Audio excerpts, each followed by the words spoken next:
everyone, welcome back to Beyond the Veil Tarot and Astrology. My name is Candice Marie. Thanks for joining me. I'll be your astrologer today. Happy Tuesday. Hope you guys are doing well. We're back at it with another video. We're going to be taking a look at Venus's ingress into the sign of Gemini. If you guys like my content and you want to see more of it, make sure you click the bell button below, subscribe to the channel. This will alert you as when we have new videos coming out on my YouTube. We're here every Tuesday, Thursday, Friday, and Sunday, using tarot and astrology to make sense of what's going on in the cosmos. So excited to talk to you guys all about this. You know, this is going to be a Venus ingress, so we're going to see Venus actually leave Taurus and move into the mutable air sign of Gemini. So it's good news for anybody who's got any personal placements in Gemini, like a Gemini sun, moon, rising, or personal planets. We will be seeing this transit take place from May the 23rd through June the 17th, 2024. And if you guys stay tuned to the end, I will take you through the 12 rising signs and talk about where this transit is going to be taking place for you. And yeah, let's go ahead and get into it. Let's talk a little bit about this. So essentially, Venus is on the move. We're going to see her leave her domicile where she's been in Taurus these last several weeks. Kind of this ingress is happening with a bit of a bang because we're going to see Venus and Jupiter meet at 29 degrees under the beams of a full moon in Sag. So there's some really significant, sweet conclusion, something that's kind of happening just prior to this ingress into Gemini.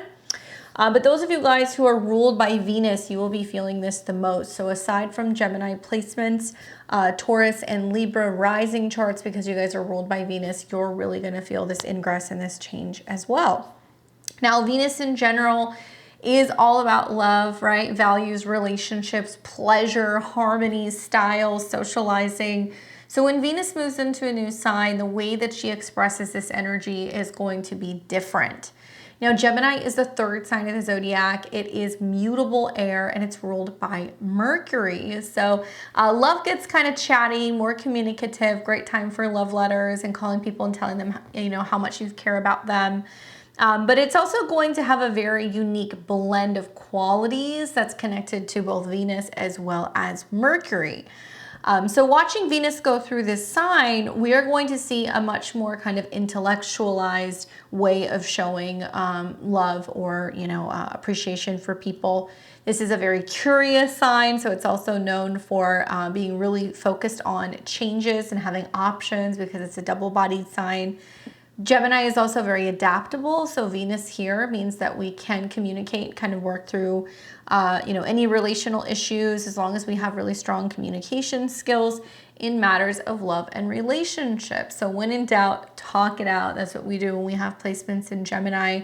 At some point, as we're getting into the end of May, the beginning of June, you guys are going to see a very strong signature in the skies because multiple planets which have been moving through Taurus are now going to be moving into Gemini.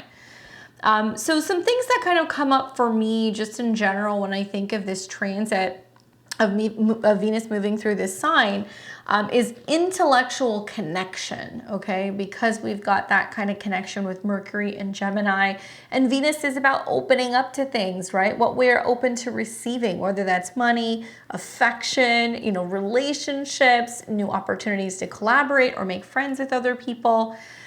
So there is going to be this sense of really prioritizing mental stimulation. And I feel like this is going to be, for a lot of us, about attracting people who we can engage with in lively, intelligent kind of conversations. So we're really wanting some kind of connection that is going to be mentally stimulating. We will also be finding that there may be more appreciation for relationships with people who are witty or well-informed and can kind of keep up the pace when it comes to communication and just thinking in general. I also think of versatility because I feel like Gemini placements in general, they're very adaptable. They have the ability to be flexible in regards to their approach to things. So if Venus is about love and relationships and relating to others, then this is about being versatile in how we relate to other people. We may find that there is a variety of relationship options. Maybe we have multiple interests when it comes to, you know, our extracurriculars or our hobbies. And this versatility can extend more so to our social lives while Venus is in this particular sign. And we can kind of feel, I think, a little bit more easily feel like the life of the party, especially if you're somebody who has like a natal Venus in Gemini or Venus in the third. You know, it's really easy to connect with people from different backgrounds and to get out and communicate and like, you know, meet other people and just socialize. That's something that you really enjoy doing, you know, having a conversation and meeting someone new. Obviously, this is really good news for communication skills as well, because Venus is about pleasure, and obviously, you know, Gemini is about communication and learning and short distance trips. So if you're somebody who has a natal Mercury in Gemini or Venus in Gemini, you may feel that you're just a natural communicator. Maybe you excel at expressing your thoughts and your feelings. Many of you guys are very skilled in using words to kind of like charm or seduce other people. Definitely Venus in Gemini or Venus in the third is really good at doing that. And it can sometimes be perceived as being like flirtatious, but sometimes it can be seen as being non-committal. Certainly Venus in this sign can be a little fickle, so it really depends on the house and also the other aspects that you have with this natally. But because Gemini is a sign that's associated with changing your mind or keeping your options open or being flexible or seeing the opportunity to have more than one kind of option and entertaining those options, this can be a transit for people who are like single or who are, you know, just kind of getting to know people that is not necessarily associated with commitment. Unless it's like transiting a Saturn or trining a Saturn, or maybe, you know, like another aspect that's going to give it a little bit more kind of like a stickiness that's going to get you to commit. This is about keeping an open mind and really enjoying communication and connection and being more focused on what you're learning and being in the moment and giving yourself the freedom to express yourself and do what you want to do. This is also very much about curiosity and keeping an open mind, you know, especially because Gemini placements are very curious about the world and they're always interested in new ideas and experiences. So this open-mindedness that we're going to have towards relationships over the next few weeks is really about trying new things and exploring different aspects of love and intimacy, and equally being able to kind of communicate and talk about that as well. I'd love to hear from you guys though. Do you have a natal Venus in Gemini? Is your Venus in the third house? That can be kind of like a similar energy.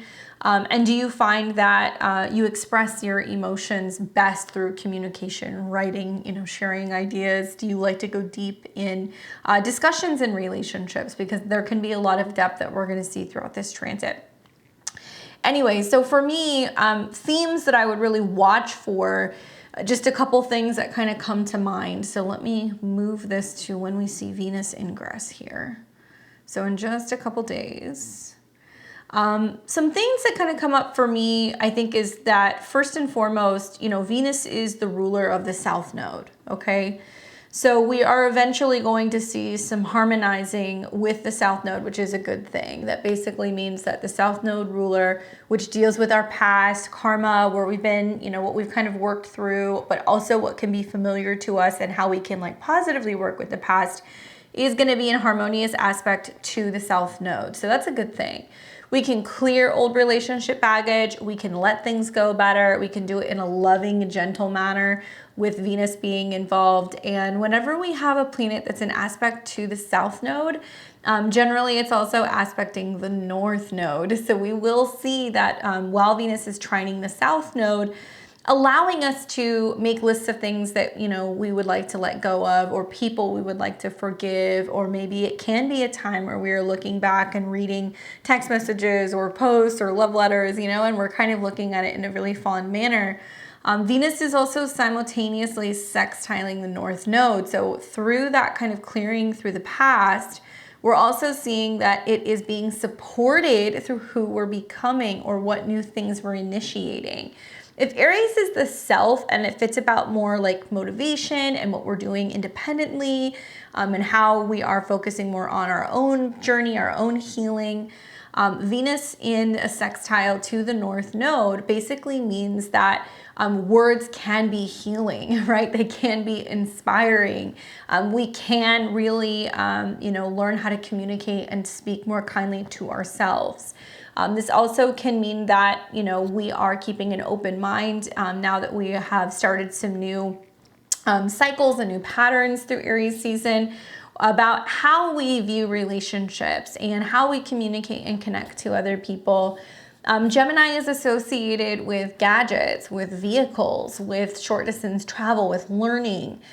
This has connections to people like siblings and cousins, as well as our neighbors.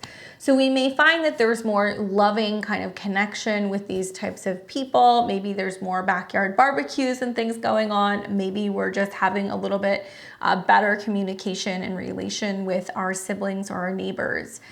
So watch for that, because, you know, that's how we kind of see that energy come through with Venus.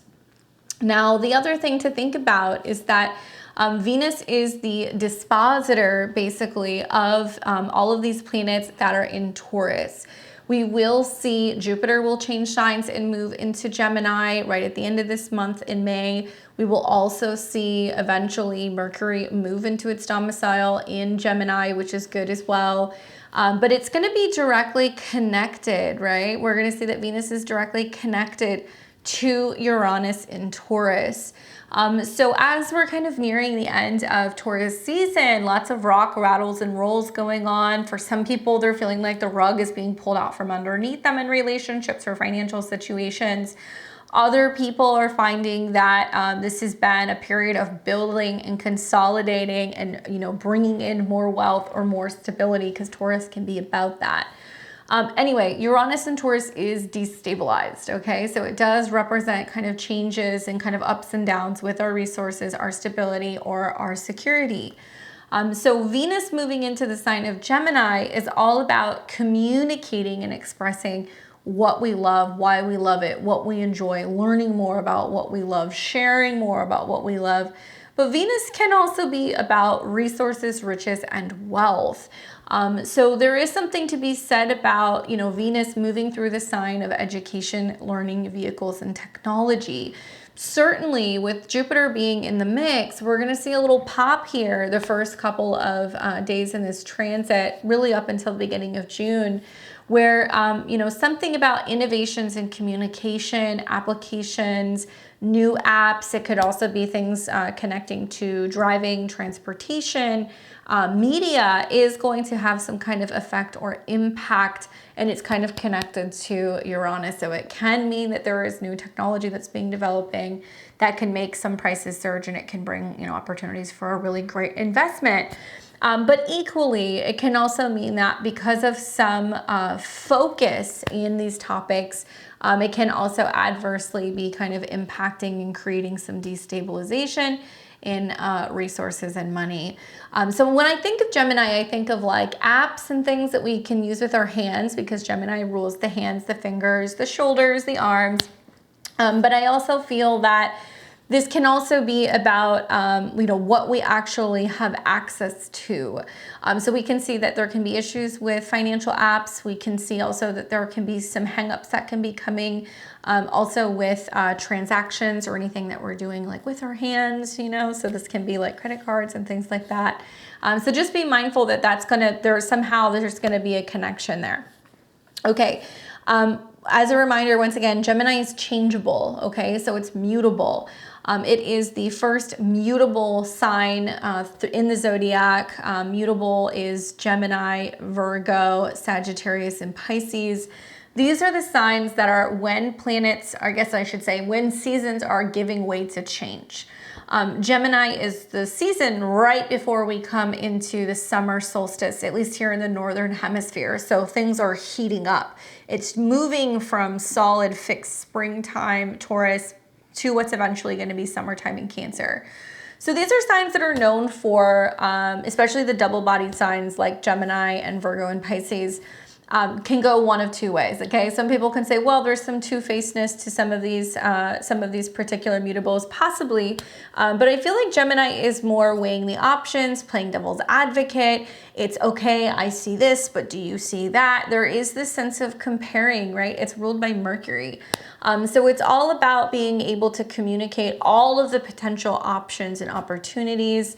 And I think that maybe it could just be, you know, having lots more conversation about relationships and what we need in relationships and what we're hoping to achieve when it comes to our relationships with other people, and like talking that stuff out. But there's something to be said about things coming in twos when we deal with Gemini. After all, they're the twins. So we can see things coming in twos, doubles, choices, options. Something I see pretty commonly with Venus in the third house in somebody's natal chart, or Venus in Gemini, or even in a Gemini degree. So let's say you have, you know, Venus that doesn't happen to be in the third house or in Gemini. If it's, you know, happens to be at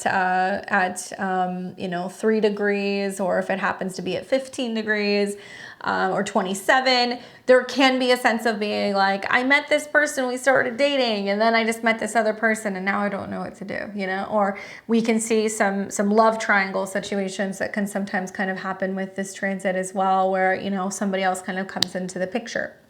Anyway, watch for those choices and those options. You know, that connection to Gemini and the Lovers card really makes me think about temptations, options. Do I, you know, take the bait in this situation? Do I hold back? You know, like what's going to happen if I let curiosity kind of get the best of me? Definitely a theme that we see kind of connected to Gemini placements is curiosity, mischievousness, playfulness, you know, and lighthearted. And it's not totally attached because it likes the idea of being able to be free, right? It's an air sign. Something else to think about, like I said, is that we will see a stellium building into Gemini. So we've seen this here recently as we had a stellium in Taurus this last month. Sun, Venus, Jupiter, Mercury, they're all going to be moving into Gemini. So there's going to be a pretty strong Gemini signature in the sky, and an emphasis on this particular house in your natal chart. So this is where it pays to understand your natal chart, pull it up, take a look at it. Obviously, Gemini will express its energy in a fun, changeable, communicative way. You might really like it. It might be a little bit more free. But I think that this is also going to be interesting because it does seem to kind of start to come into some clash that we will be seeing as Venus and other planets start squaring off with Saturn and also Neptune. So that's going to be interesting in itself. This will be a first quarter square. So we see squares between a mercurial energy, Gemini, which is about information, data, relating, communicating, traveling. And an opening square represents the first challenges to Saturn and Neptune in the sign of Pisces. So when we see mutable squares, we see lots of changeable weather conditions, right? Pisces rules the oceans and the sea. Gemini rules things like wind and pressure and hurricanes and tornadoes, and where that pressure and that air is conflicting with water. So we may see some particularly extreme weather with some of these squares throughout this season. We also see issues pertaining to really similar energy as like Jupiter square Mercury. Jupiter is the traditional ruler of Pisces, so it's about churches and private spaces and healing centers and prisons and hospitals. But this is also about our subconscious and our dreams and how we are as like a collective. We can see cultural clashes, religious clashes happening with mutable squares. And so this is more about what's hidden or what's kind of going on globally, or it can be about what's going on behind the scenes. Everything from people's mental state, right, Pisces, to, you know, what we are kind of consciously working through in some of the cosmic soup with Saturn and Neptune pulling the strings behind the scenes.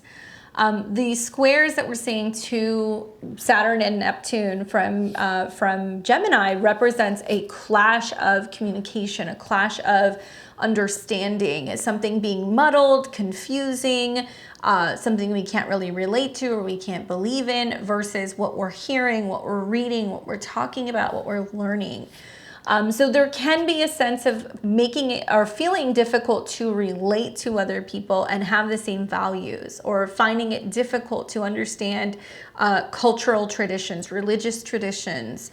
And Gemini is about communication and learning. So ultimately, any of these planets that are going to go through Gemini and square off with Saturn will be bringing up issues pertaining to communications, clarity, There can be blockages in how we communicate with people. There can be misunderstandings in relationships because of things that we're not saying, or, you know, if we're kind of reading too much into things. We can also find that there can be challenges when it comes to information getting out. And we will most likely see some issues pertaining to like censorship with some of these squares as well. Know that squares in general represent kind of blockages or frustrations, or where we're feeling challenged in some way, and it pushes us to have to make a change. So when I see like any of the planets coming into a square, whether it's the Sun, Venus, Jupiter, eventually they will all square off with Saturn, and then eventually Neptune. Communication is the most important thing. If you love someone, talk it out, you know, be as clear as you can, communicate with them as well as you can. Maybe it means that, you know, we're looking at some situations and going, okay, relationships are having problems because I didn't say something when I should have said something. I should have spoken up and told them how I feel, or I should have called them back, or I should have apologized. These things can kind of come up with this transit. So we want to be mindful that we're seeing that love in this case is actually a verb. We have to communicate, we have to share in order to better relate to other people. And sometimes it's just about telling people, you know, how important they are to us, or how much we care about them. So consider writing a text, sending an email, picking up the phone, calling somebody, FaceTiming somebody, going for a walk, holding somebody's hand. All of these things are wonderful ways to be able to really utilize Venus when it's in the sign of Gemini. All right. So let's get into Venus's trek. I'm going to show you guys the most important kind of time periods throughout this particular transit. Like I said, we are going to see Venus in the sign of Gemini from May the 23rd through June 17th, 2024. You guys can also click the link in the description below. It will give you the quick dates, so that way you can look at them kind of like in bullet points and go, okay, these are the dates where things are kind of going down. Equally, I sell astrology calendars, so if you guys check out my website in the links below at beyondtheveiledtarot.com, I have printed astrology calendars that you can buy that are beautiful for 2024. I have a digital version which has an immediate download that you can get. And I also offer personalized 1-year horoscopes for you guys that you can download directly onto your digital calendar, whether you have a Google Calendar or the calendar on your iPhone, so you can know what's going on any given day. All right. So on the 23rd of this month, so in just a couple days, we're going to see Venus move into the sign of Gemini. But like I said, Venus is just coming out of a conjunction to Jupiter in Taurus at 29 degrees. That was kind of factored into the full moon that we saw here, also with Sagittarius. So the full moon was in Sagittarius, ruled by Jupiter. Jupiter's been conjunct Venus, big love stories, big money stories going on, big completions. But the moon has also been in opposition to Venus and Jupiter.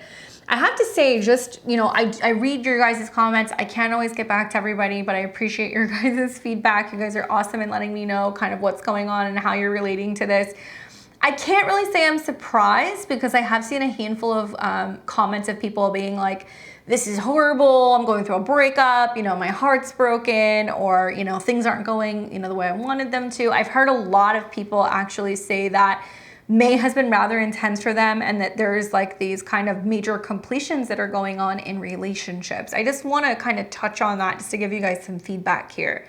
Venus rules the South Node, okay?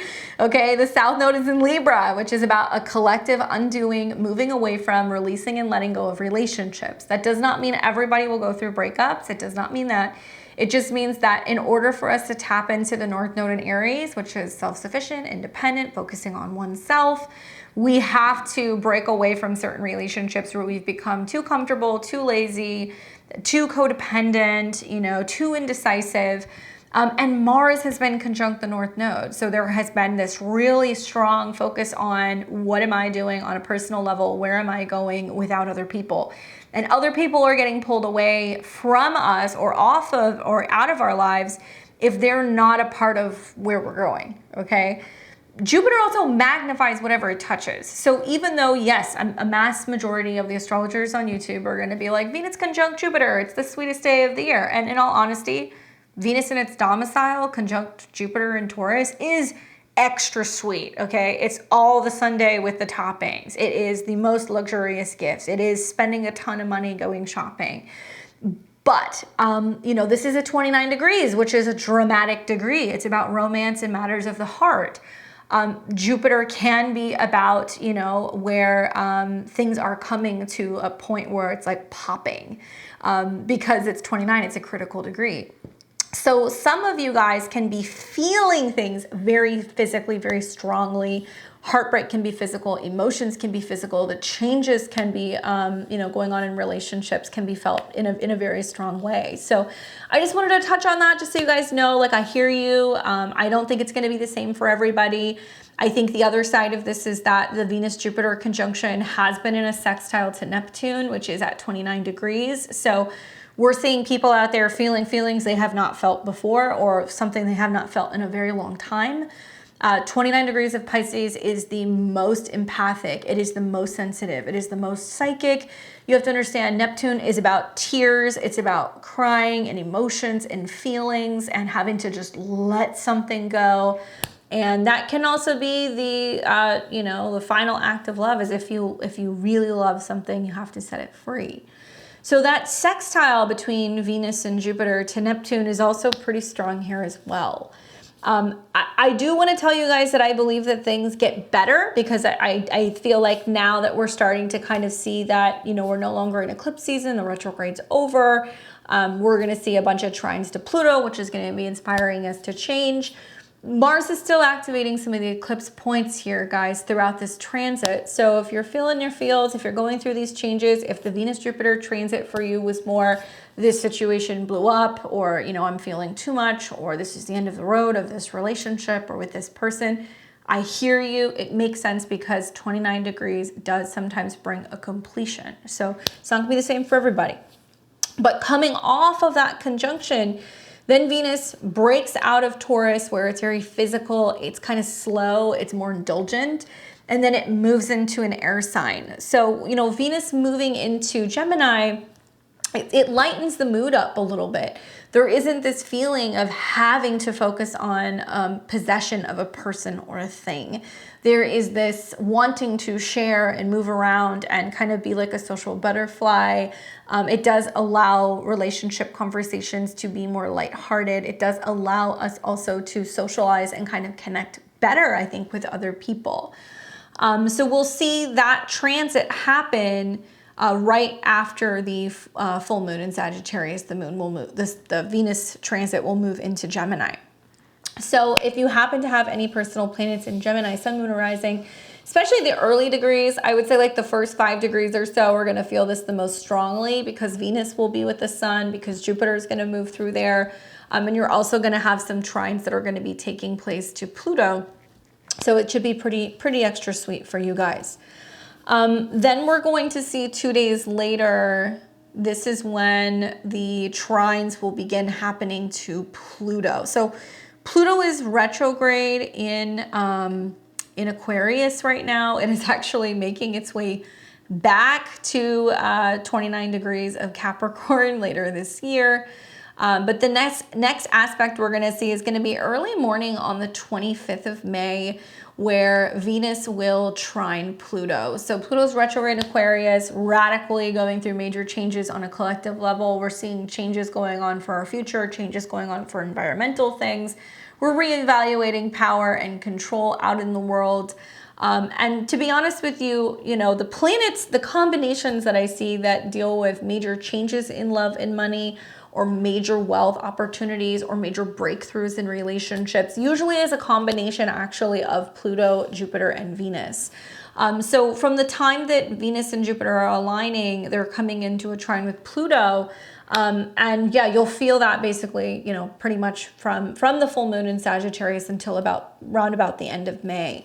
But Venus trine Pluto, okay? So this is representing a very harmonious blend of energies that can lead to profound change and transformation in relationships, in love, and also personal values. Pluto is about endings and beginnings. So for some of you guys, it can be finally getting to that turning point where you're willing to talk about it, right, Gemini? And you're like, okay, now I can like think about things differently, and I can see this as being like a positive change that's happened for me in my relationships, or in my values, or with my financial situation. This is going to be an aspect that's combining intellectual curiosity and communication skills of Gemini with the transformative power and depth of Pluto in Aquarius. This is an air trine, okay? So that basically means it's information, it's social, it's communicative. It is also more about connecting and sharing and socializing with people. And so we can be kind of looking at changes in love or relationships or finances in a positive way. And we can have this sense of awareness and be like, yes, that thing had to come to an end. This is a good thing. Now I can finally get on and do X, Y, and Z. So like I've said, to you guys earlier, Venus in Gemini is known for being very versatile and adaptable, and it's an intellectual sign. So it's about connecting in relationships. So really this is about where, mental stimulation is kind of coming up in regards to relationships. And we're really focusing on engaging in intelligent conversations with other people. This is going to be about sharing and exploring new experiences and ideas and expressing our thoughts and feelings to those that we love.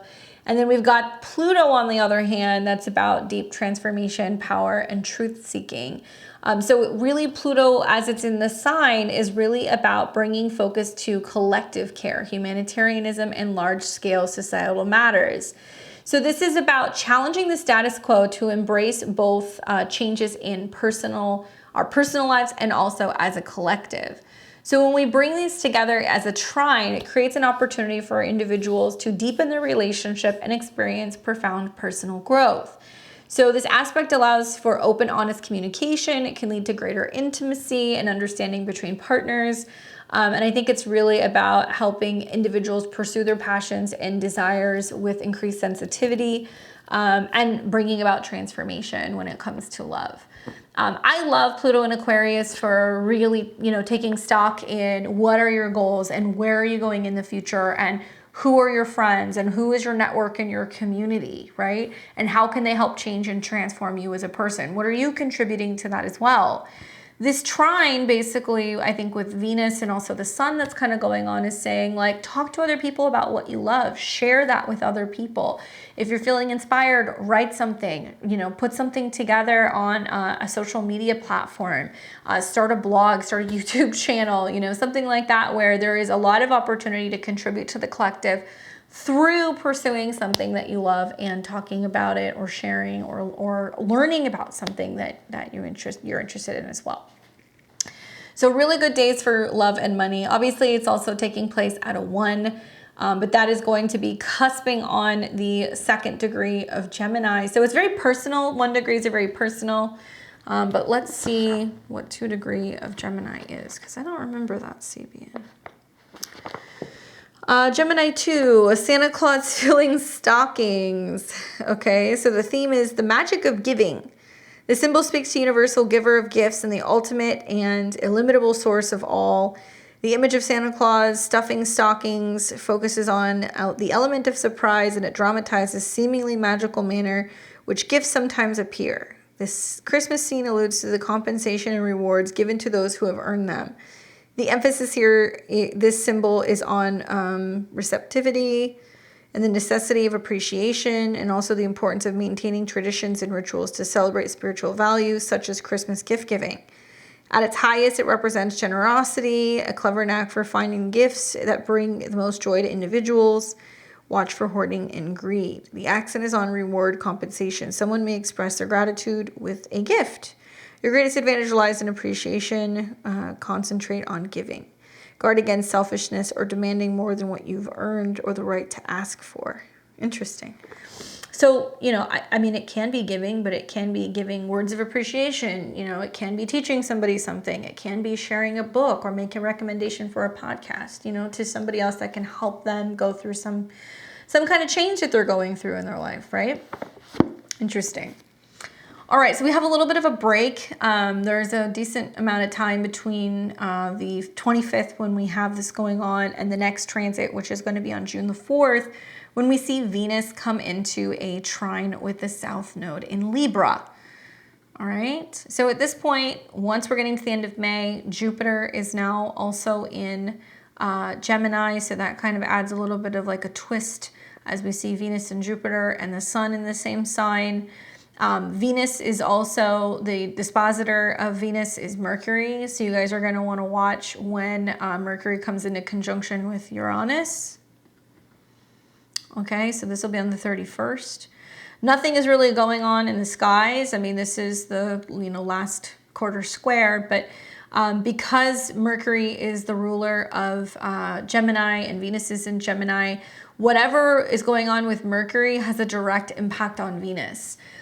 So Mercury conjunct Uranus, mentally kind of feeling stressed, brilliant, sudden, ideas, light bulb moments, unexpected communication and conversations, something that kind of suddenly appears, before your eyes, or some kind of like information you find. This will be happening at 24 degrees. So it's got like this kind of like Pisces thing to it, where something, unexpected or invisible, or some kind of information that kind of comes out of nowhere somehow impacts Venus.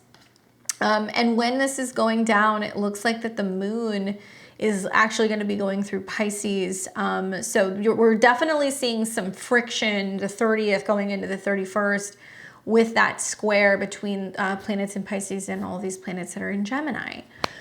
Something else that I would say about this is that Venus, in Gemini, it being ruled by Mercury, it's kind of like Venus in Virgo. There is this sense of where you have like love and pleasure and relationships, and then that's fairly heart-centered, right? And then we kind of see that there is like this Mercury side to it, which is about intellectualizing, communicating, breaking things down, taking things apart, fixing something, trying to solve problems. So we've got like this like head in the heart thing kind of going on when we have Venus in a mutable sign like Gemini or Virgo. So something about having this is interesting because there's also some mutual reception going on. Mercury is in a Venusian sign, Venus is in a mercurial sign. So even though they're not making a technical aspect to each other, they're saying the same thing. They're saying like, hold on a second, something's not really kind of working. Might be a day to just, maybe the 30th, the 31st of May, to not push relationship conversation, to not push investments, to not feel like you have to make sudden decisions when it comes to money or relationships or pleasure. Because there is something that's like not quite resonating with each other with this particular mutual reception going on. Okay, so that was just something I caught. I really didn't have anything until the 4th of June. So we take this to the 4th of June, and this is when we are going to see Venus hit 14 degrees and start trining. Actually, let's take this back a little bit here. I guess it's going to be at 13 degrees. It's going to hit 13 degrees and trine the south node, okay? So Venus trine the south node. So like I said to you guys, Venus, when it's in aspect, in a positive aspect, like a trine, is very harmonious with the south node. So this is a good thing. So Venus trine the south node in Libra suggests a harmonious karmic connection between past experiences, relationships, and personal values.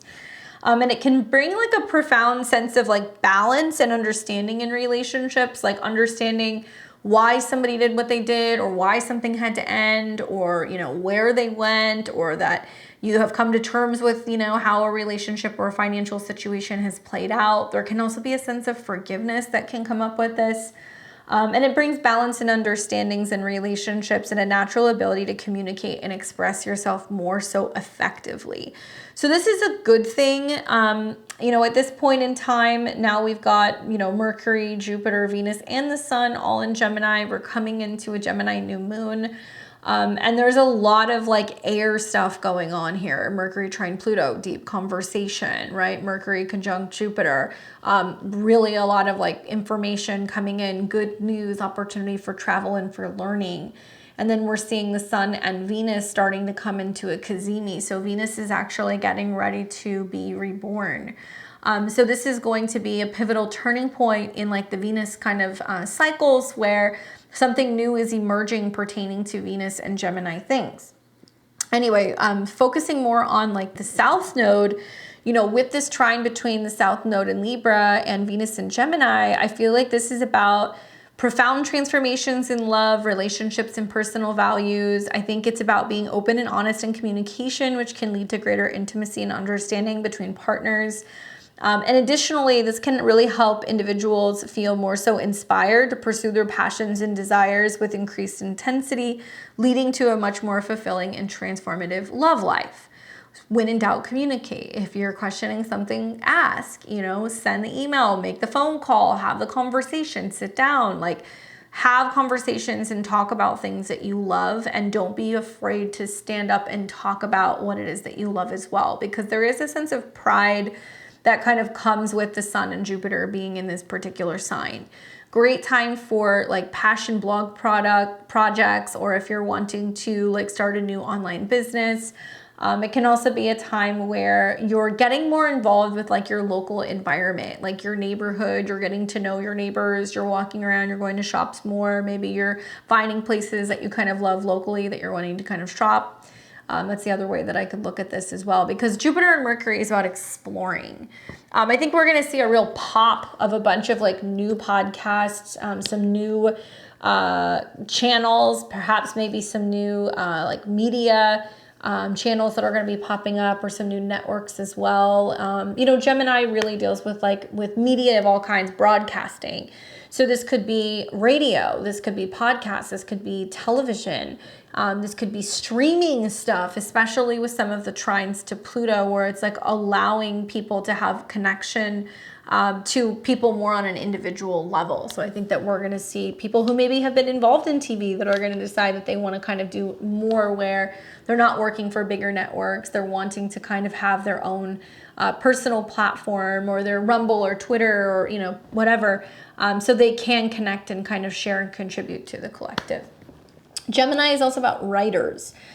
So we might hear more about writers, or things kind of connecting to people who are coming from magazines, or maybe they've been coming from bigger publications. And there's going to be something new, or some kind of like duo, where maybe people who have always worked independently now kind of become a part of a team. But yeah, I think that this is going to be an interesting aspect. You know, just seeing Venus start coming into a trine with the South Node, where we're finally clearing out the past, and then that sextile to the North Node, where we're feeling very inspired and like communicating in a way that's like very loving and charming, and also like kinder to oneself, with the sextile to the North Node in Aries.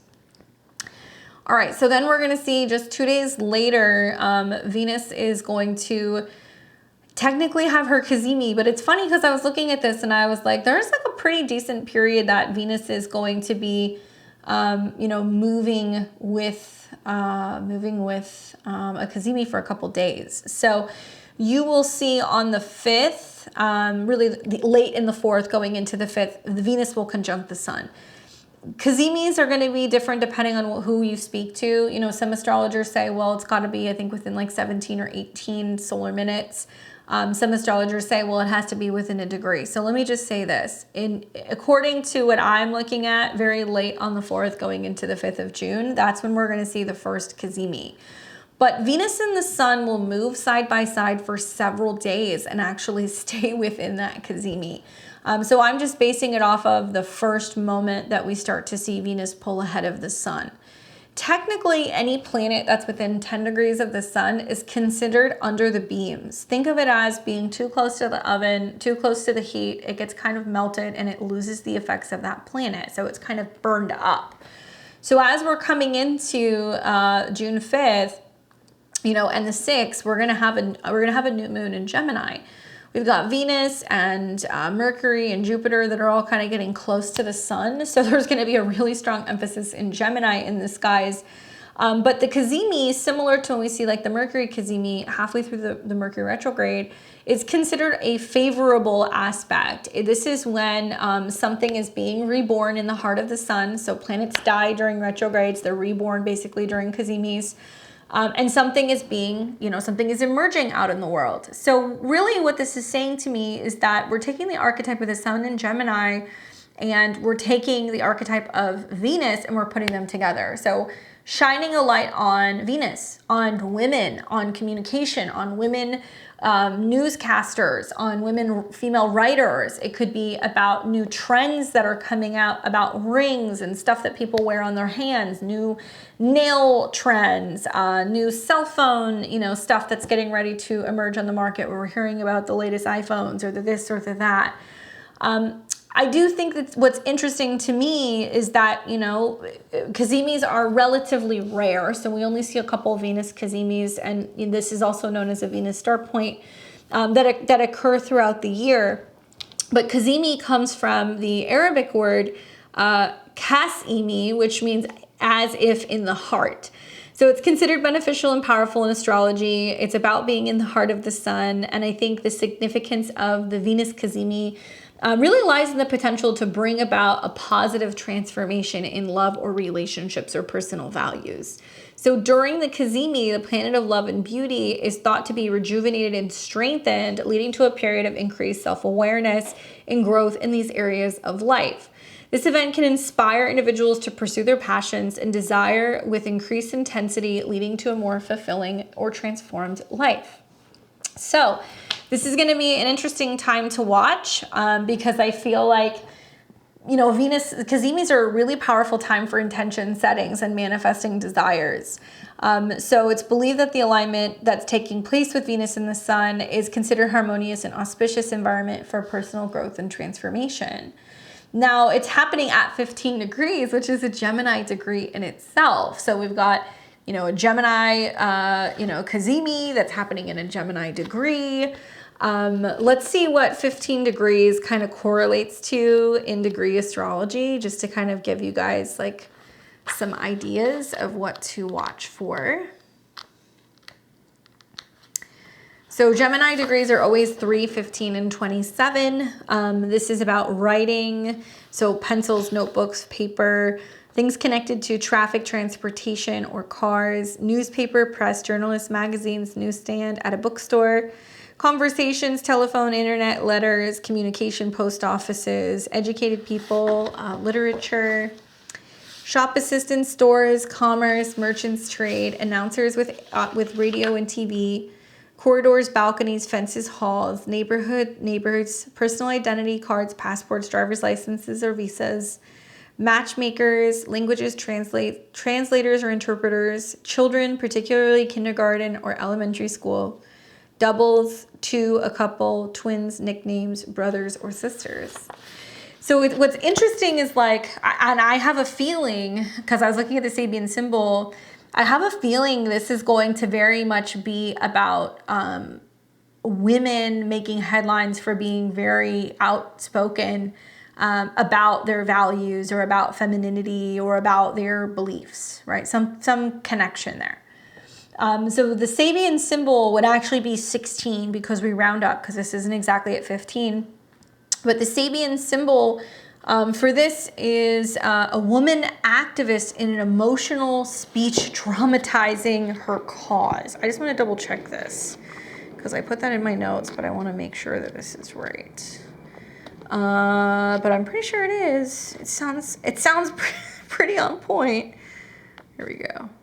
Yeah, a woman. Okay, so Gemini 16, a woman suffragist, basically arguing. So theme is liberty and justice for all. So yeah, this symbol speaks to the eternal struggle of the disenfranchised to be fully accepted members of society within the accompanying rights and privileges. The image of a woman symbolizes all efforts to end discrimination and separatism in whatever form they appear. The emphasis here is the necessity that men need to learn to cooperate or mutually give and take when differences arises, and respects the rights of others to form their own opinions and make their own decisions. The symbol also stresses the importance of objectively balancing personal rights against the rights of others. At its highest, it represents a strong sense of justice, unswerving commitment to the preservation of human dignity. Watch for prejudice and self-elevating discrimination. The accent is on discontent. Things may not seem fair or equitable, and you may be feeling left out. Your greatest advantage lies in making sure you have all your facts straight before presenting your case or voicing your complaint. Try to understand another person's point of view. Guard against being overbearing or pushy. Appeal to reason and be willing to renegotiate. If you demand all or nothing, it's likely you'll get nothing. And so what I was saying about women being outspoken, feminist, kind of rhetoric, or maybe we're going to hear more about, women who are speaking out on the other side of the spectrum that are talking more about kind of like conservative and traditional roles. I'm not saying that because of the Sabian symbol. I'm saying that because Venus is, you know, very much connected to women and femininity. And when this is happening, we see the dispositor Mercury out of 4. So it's about women and homes. You know, we've seen this a little bit. You know, we've seen some people kind of getting some slack for talking about, you know, women who have the ability to make the decision to not be super focused on their career, that are staying home and raising children and having more kind of traditional and conservative roles. And so I think we'll hear more about that just because some of the alignments that are kind of happening. Even though the Venus Cazimi is considered to be something that's very powerful and very positive, and I do think that it is, there are some other kind of like hang-ups here. You know, it's trining the South Node, so we're still dealing with the past and what we have always done in the past and what has or has not worked, especially when it comes to relationships. So people might be speaking up more about, well, what's, you know, positively and negatively affected their relationships, or where they're speaking up and kind of, you know, sharing or telling other people why they left certain relationships or why things fell apart. I think that when I think of this particular Sabian symbol, I think that this is really about using our voice and our emotions to draw attention to some kind of cause. And, you know, demonstrating the power of conviction and the ability to inspire other people through personal conviction and emotional connection. So I think in a broader sense, like, you know, the symbol can be interpreted as a call to action for individuals to stand up for their beliefs and use their voice to make a difference in the world. It encourages people to be unafraid in expressing their emotions and channel their passion into a meaningful action. The woman in the symbol serves as a reminder of the impact that one person can have when they are driven by a strong sense of purpose and willing to speak out for what they believe in. Here's the challenges for this, okay? The challenges is that, you know, you're going to hear a lot of people say, well, you've got this Cazimi and it's great and like new things are emerging, but I look at then we have the new moon, which will be in Gemini, which is also, you know, going to be around the same degree. So this is going to be at 16 degrees just a day later on the 6th.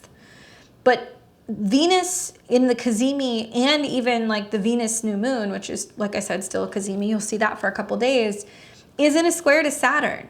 Okay, and I haven't really heard a lot of people talk about that. I've heard a lot of people go, oh, it's the new moon in Gemini, it's conjunct Venus, it's a Cazimi, it's super sweet. But, you know, I'm not impressed by the fact that it's going to be squaring Saturn. I personally don't feel like it's going to be as positive as people think. I think it's going to be more about talking about and sharing, you know, what we love and what we need, and, you know, speaking up for things and speaking up for stuff that we care about, but encountering some secret hurdles, some setbacks.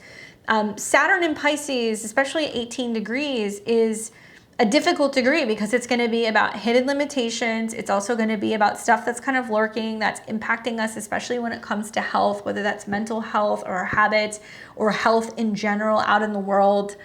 I think the other thing that really kind of comes up for me is that the Saturn square is insinuating that this is planting a seed where we're talking about, yes, we need to communicate more and talk about what we love, and we need to focus on initiating things that are going to bring about better communication and harmony within relationships to those around us. But I don't feel like it's going to get as much exposure or visibility as it should, in my opinion. You know, while it's very sweet, it's all getting checked by Saturn, which is limitation, hidden limits, and control. And at the end of the day, Saturn in Pisces has really shown me, especially with some of the squares with other mutable placements, that really it's coming down to big issues for freedom of speech issues, limits to communication. We're going to see issues with getting the point across. We're going to see that some posts may potentially be limited or shadow banned. We're going to see some people are not able to be posting or getting the news out about things. We're going to see more difficult to find information or to find or source things that people have said. So I'm, you know, I hate to be like that, but I'm not as positive or optimistic about this new moon or the Cazimi, just personally. Let me know, what do you guys think? What I will say is that I do think that with the new moon, having Mercury, which is the ruler, new moon in Gemini, you know, closely kind of in the mix, within 10 degrees of the sun, so it's not really combust, is not a bad thing. All of this is still very close to Venus, which is sweet, and it's about talking about and learning about and sharing the things that we love. it is equally in a sextile to the North Node, so it's still very motivated. And we also see that this is all trining out through the South Node. My advice is, with the Venus Cazimi, is to keep an open mind. And, this is kind of setting the stage eventually, because it's very similar degrees, where we will actually see Jupiter and Gemini square Saturn. And so, for me, when I think about when we start to see that square happen, it's going to be like this feeling of, well, we thought we had all the facts, or we thought we had all the information, or we thought we were going to have the ability to have freedom to travel where we want to go, or drive where we want to drive, or whatever. And then we're going to realize that there are some hangups. Just recently in Australia, we saw that the digital ID bill passed. Yes, they are saying that it is an opt-in system, which sounds good when you think about it. People have the choice to do that. But there's other legislation and stuff that is kind of being built in where it's making it very much intrinsically tied to other things, like showing your ID, for paying taxes, or for paying your utility bills, or for being able to apply, to have a work permit or whatever. It will be tied into other things, like we see in the Netherlands, where pretty much everything that you do in a level of society has some connection to that digital ID. Why am I bringing this up? Well, first of all, Gemini is about passports, documents, IDs, anything that allows you to travel, get on a plane, get on a bike or a car, to have a ticket to go somewhere, right? It's about being able to kind of move around. So we're going to start to see planets go through Gemini later this year, especially Jupiter, and square Saturn. And so I think that we're going to see things like where people were being told, well, it's an opt-in system. You can do it if you want to do it. Don't feel like you have to. It's purely optional. And then people actually start to see where if they're not doing it, it's going to really limit them and kind of keep them out of society, right? Square to Saturn in Pisces. And I think we're also going to see that there is going to be potential changes to passports, visas, identification, driver's licenses, things like that. So just letting you guys know, you're getting a brief preview of it as you're starting to see planets come into a square with Saturn now, because Jupiter will be in a similar square. At the end of the day, I think it's just going to be more surveillance, more censorship, and finding it probably more difficult to see some of the content creators that we want to see, or more difficult because now we've got all these trines to Pluto and Aquarius, which is basically new developments in technology, overreach, information, data assessment, and picking up on words and phrases and things that people are saying, and the impact that that's having on the algorithms, and whether or not your content is getting into circulation. All right, so then we're going to see on the, let's see, it's going to be on the 8th of June. We're going to see Venus square Saturn. So like I said, several days here. It's pretty much from 15 to about 20 degrees that Venus is following with the sun. Still in a Cazimi aspect, so it's still right in front of the sun. So there is still something new that's kind of being born and reemerging. But we're going to see Venus now square Saturn. Okay, so this is a challenging aspect for a number of reasons. I think that South Node in Libra is already trying to eliminate old, karma and relationships, or break apart relationships, or kind of remove people who aren't on our path to our future.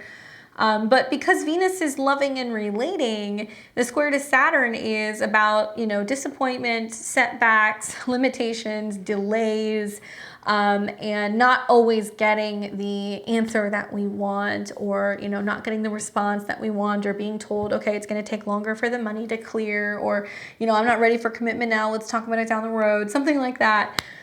So definitely a little bit more of like a difficult day for love, money, and relationships. And I'm going to double down on that because we've also got the sun involved. So it's already highlighting the fact that there is about to be some kind of significant change in relationships. It's bringing it to our attention, and we're kind of communicating and working our way through that. So it's at 19 degrees, which is a relationship degree. So it's also kind of reverberating off of the South Node in Libra within that degree. So Libra degrees are 19, 7 and 19. And this is about marriages, weddings, spouses, rings, but it's also about politics and politicians, political figures, things connecting to courts, trials, judges, lawyers. things that are round, sweet, but it can also be about what's indecisive, aesthetics, or beautiful. Art, paintings, records, let's see, affection from other people, gifts, presents, flowers, ceremonies, receptions, diplomacy, well-mannered behavior, and people who are cute. So I don't know what day this falls under. I haven't looked at my calendar, but I would say like with Venus square Saturn, not a day to be trying to push conversations for like commitment. May not be the best day for like getting married or for having some kind of commitment in general, especially with Venus being in a square to Saturn. But that definitely does kind of strike a chord for people who are planning things. So be mindful of that. And the Sabian symbol would actually be 20 degrees because we round up. So this degree is important for a number of reasons, not only because of the square, but this is the same degree in which Saturn will retrograde. So we're going to see Saturn retrograde, I believe, at 19 degrees, if I remember correctly. So it's going to be staying at this degree for some time. So watching Venus square Saturn, you know, delays and limitations in regards to relationship communication. This can be the day where you're like, where are we going? What are we doing? Like, what's happening here? Like, what are we missing? You know, and finding it difficult to relate to other people and feeling like there's some setbacks. So this Sabian symbol is 20 degrees, and let's see what this is. So I'm going to read to you guys 20 degrees of Pisces is what I want to read first, because Saturn will retrograde on that degree. Okay. Table set for an evening meal. Familiarity. The theme is indulgence. So the symbol speaks to abundance and the fact that everything an individual needs is readily available in the world about him if he will only recognize it. The image of a table set for an evening meal suggests nurturing and caretaking. It also alludes to the fact that a man is free to accept or reject whatever life offers him. However, it's usually the case that an individual will not move to claim anything for his own until he recognizes the value and potential usefulness of a thing to himself. On a practical level, this degree symbolizes prosperity and gift-giving with no strings attached. At the highest, it represents special sensitivity of the needs of others and sincere desire to be of service. The inability to recognize the needs of others or witless optimism and refusal to face reality. So that's what you want to watch for. The accent is on being provided for, okay? So you may discover that things appear today just when you need them. Your greatest advantage lies in anticipating what others will need. Be observant. As you give, you shall receive. Be generous. Guard against taking unfair advantage of others' kindness. Don't forget to say thank you and express your appreciation when someone does you a favor or goes out of your way to make life more comfortable.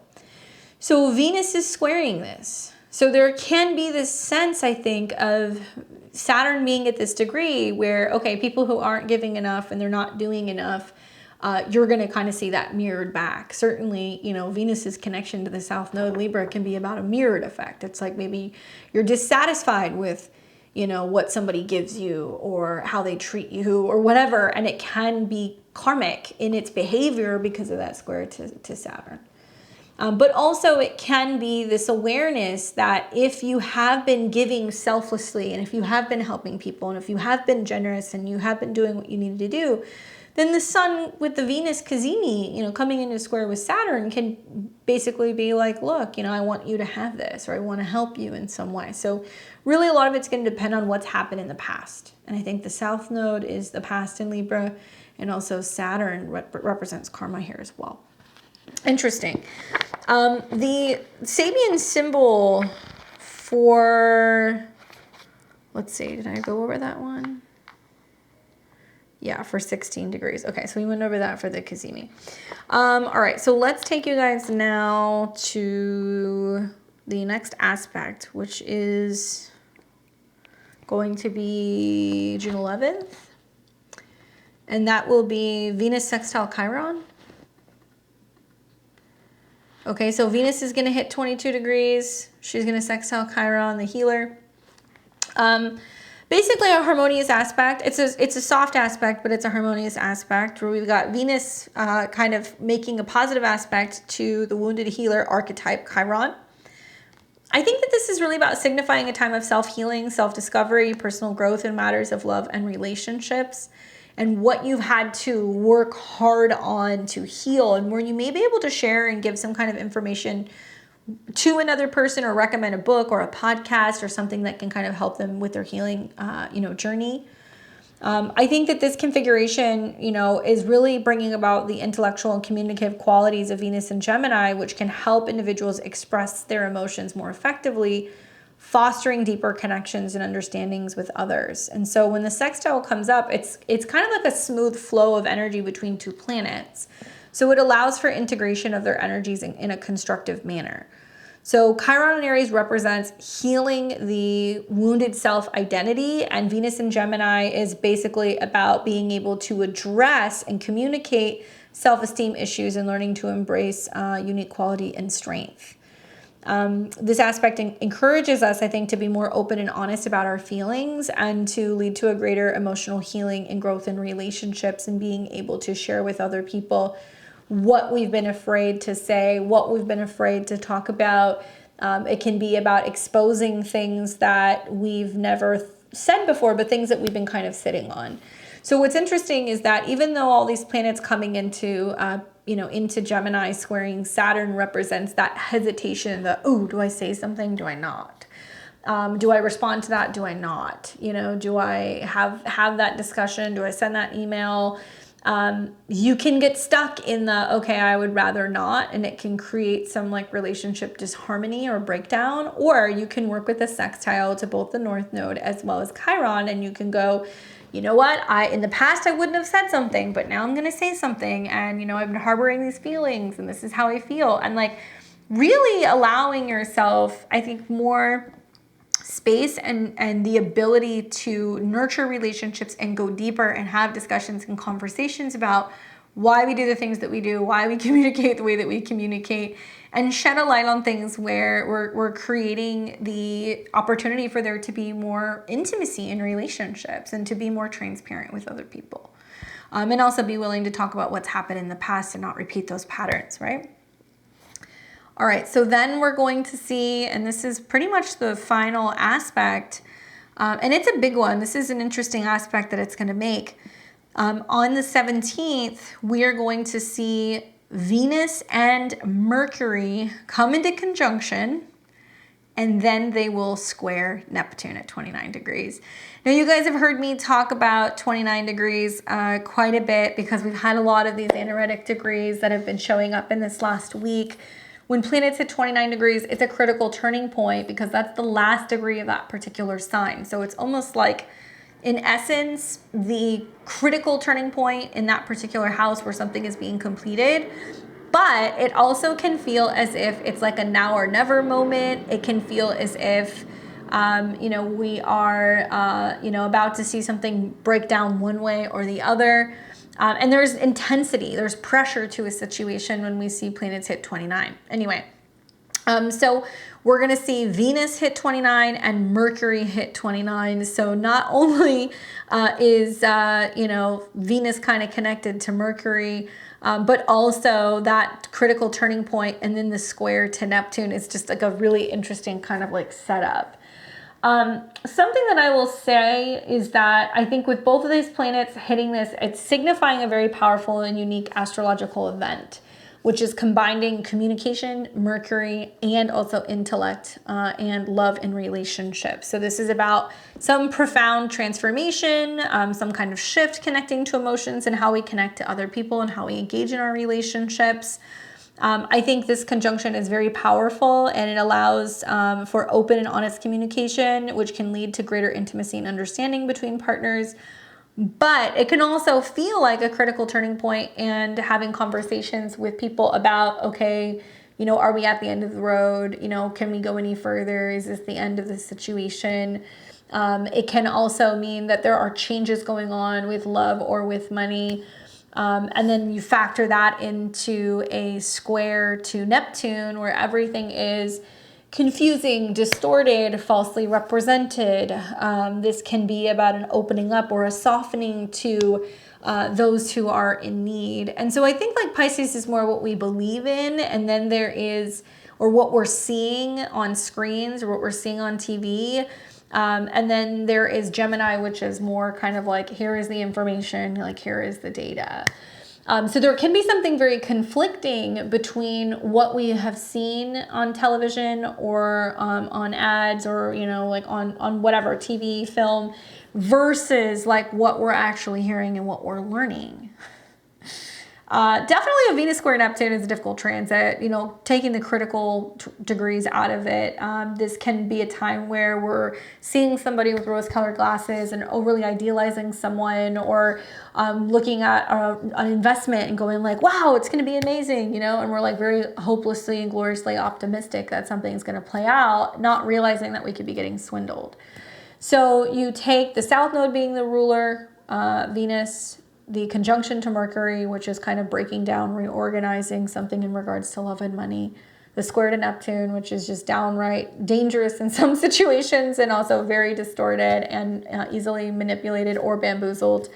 And then you take that critical 29 degrees. You know, I've thought for some time that June was going to be a time where we were going to really start seeing some financial turbulence. I think it's as we're building into, you know, basically like Q3 of 2024, we're going to start to see some like real disruption and breakdown with the markets. I'm not saying that because it has anything to do with the election. It's just more we're seeing now, you know, Uranus is getting ready to go retrograde here in the near future. We're also going to be starting to see, you know, the Mars-Pluto square that's going to be kind of setting up. And there is going to be a number of other squares that are going to be happening as we kind of get into Leo season this summer. So, you know, I'm wondering, is a lot of this people going like, but I'm being told that, you know, things are supposed to continue going up, or like that inflation is coming down, or that prices are going to get better, or interest rates are going to come down. And then the harsh reality that's like what we're being told and what we're actually witnessing and what we're seeing is like two very different things. So just some food for thought and all of that. I would definitely say, you know, the days that Venus is square Saturn and when Venus is square Neptune, these are days that you want to be exceptionally more aware and cautious when it comes to relationships and changes with relationships to other people and what we need in relationships. Equally, Venus rules things like our beauty routines, right? Our appearance, any cosmetic stuff, anything relating to art or anything aesthetic. So a Venus square Saturn is not a day to go and, you know, get a facelift. It's also not a day to commit to a serious relationship or decide that you're going to put down a deposit on a wedding venue. Venus square Neptune can also be a time where we really like the idea and how something maybe looks on the internet. But then we buy it and we get it home and then we realize, oh, there's no return policy and like the dress looks nothing like it did on the internet. These kinds of things, you know, issues with deception and reality and how something like sounds or looks and then the reality of the situation. So with both of these transits, these are times that you want to be more cautious with love, more cautious with money, ideally not making any major cosmetic changes or any major investments. Maybe wait, you know, we are going to see when Venus eventually goes into Cancer. We will see some very nice aspects where Venus will be trining Saturn at some point, and we'll also be making some trines to eventually Neptune. So if you're wanting to make any big changes in that stuff, maybe wait for then. The beginning part of this Venus trek where Venus is conjunct Jupiter and trine Pluto is probably some of the sweeter stuff. So the earlier kind of part of the transit is definitely, I think, a lot better than the later part of the transit. Anyway, hopefully that's helpful for you guys. Look at those dates in the description. I do want to take you through the 12 rising signs really quick and kind of show you where this is going to be moving. As a reminder, I am a Western astrologer. I do not practice Vedic astrology. I practice tropical astrology. So I'm going to be talking about this from the Western astrology perspective. I recommend listening to your rising sign first, followed by your sun and your moon sign. That's where you're going to kind of get the most out of my predictions. And I'm going to put this now on the whole rising sign method. There we go. And I'm going to start with Aries and Aries rising. Before I get into that, just one more thing actually. So just remember, Gemini, Sun, Moon, and Rising placements, you're going to be feeling this the most strongly. You're going to be experiencing the Venus transit, which is really beneficial for you. Equally, my Taurus risings and my Libra risings, you guys are going to be feeling this pretty strongly because obviously Venus rules your chart. So just pay attention to this ingress change, okay? All right, so if you're Placidus, you can just look at your Placidus chart and see where 0 degrees of Gemini is going to be starting for you guys, okay? All right, so let's start first with my Aries and Aries risings. Okay, so what's up, Aries? You guys are going to be experiencing Venus transit through the sign of Gemini in your natal 3rd house, okay? So Venus going through the 3rd house is bringing more love, harmony, beauty, you know, opportunity for relation, connection to 3rd house things. This is known as the house of communication, the house of learning, the house of short distance travel. Likely you're finding pleasure or beauty in 3rd house things. So you might notice like heightened intellectual curiosity and a strong desire for communication and social interactions. Well, Venus rules your 2nd house of money and resources, indulgence, pleasure, personal possessions, as well as the 7th house of relationships. So there can be a sense of talking to partners more about money and financial matters. It can be talking to other people about what you love. Maybe you found a new book or a new podcast that you want to recommend to somebody. There can be pleasure found through, you know, short distance trips, going out of town briefly. It can also be about, you know, kind of improving cars or vehicles or transportation. That's possible here as well. And better relationships and communication with siblings and neighbors. So the card that you get is the King of Swords, which I love actually, especially all these planets as it's moving through Gemini. It's going to be sextiling planets in your 1st house. So it's really inspiring you to communicate, speak up, talk more. King of Swords can be a Gemini, a Libra, or an Aquarius that comes into your life that helps you. But I think this is about you channeling this energy and taking like more of an initiative to be writing, sharing, learning, communicating, telling people what you love, and making that a priority and making sure that it's something that you're mastering. So for some of you guys, the conjunction to Jupiter can be you being like, I want to get, you know, a degree, or I want to, you know, complete a program or get a diploma of some kind. And you may be really focusing on prioritizing like learning something. So that's very much what the King of Swords can be about. So enjoy, Aries. I hope it's a good one for you guys. All right, so we have Taurus and Taurus rising. What's up, Taurus? Obviously, this is important for you, Taurus, because Venus rules your chart. So pay attention to this transit. Wherever Venus goes is where you are. Venus is going to be going into your 2nd house of resources, my Taurus risings. So first of all, Venus is making a couple sweet aspects right off the bat. Number one is Venus loves being in the 2nd house because this is traditionally kind of connected to Taurus energy. So it's about personal possession, it's about pleasure, it's about resources and money. Secondly, Venus will be in conjunction to Jupiter. So it's looking really good for financial endeavors for Tauruses at the end of May. There may be like a chunk of change that comes in that can come through an investment, inheritance, or some kind of stock investment that's paying off. Maybe you're merging your assets with a partner because Jupiter is connected to your 8th house of other people's money. But I think with this Venus transit in the 2nd house, great for personal style, okay? It's a really good time if you want to make updates to your personal style. You'll feel more focused on material pleasures and financial matters, and I think that there's definitely a desire for luxury and comfort when Venus is going through the 2nd house. Now, Venus also has connections to your 6th house of daily routine, health, and wellness. So Taurus risings, you guys are going to be more willing to spend money on gym memberships, on new workout clothes. You're more willing to spring for healthier foods. I think there can also be a sense of you going, you know what? I'm willing to pay somebody to help me, you know, kind of curate a wardrobe or put together, you know, like a new style. You're more willing to spend money on indulgence indulgent purchases. So if you're wanting to get cosmetic, clothes, making changes to your hair, your beauty, this would be a good time to do it. And Gemini can also be about talking about, you know, money and resources, and talking about what you find valuable as well. Some of you guys may be willing to say, well, I'm going to spend a little bit, you know, more money on my car, on, you know, my gadgets, things like that. So let's take a look. I could definitely see some Taurus and Taurus risings also wanting to purchase rings or watches because of the connection to the second house and jewelry and things that are valuable. And then Gemini is stuff that you would wear on your hand. So let me know if you guys are like, oh, I've been eyeing a ring, or I'm buying a new watch. That can definitely come up here.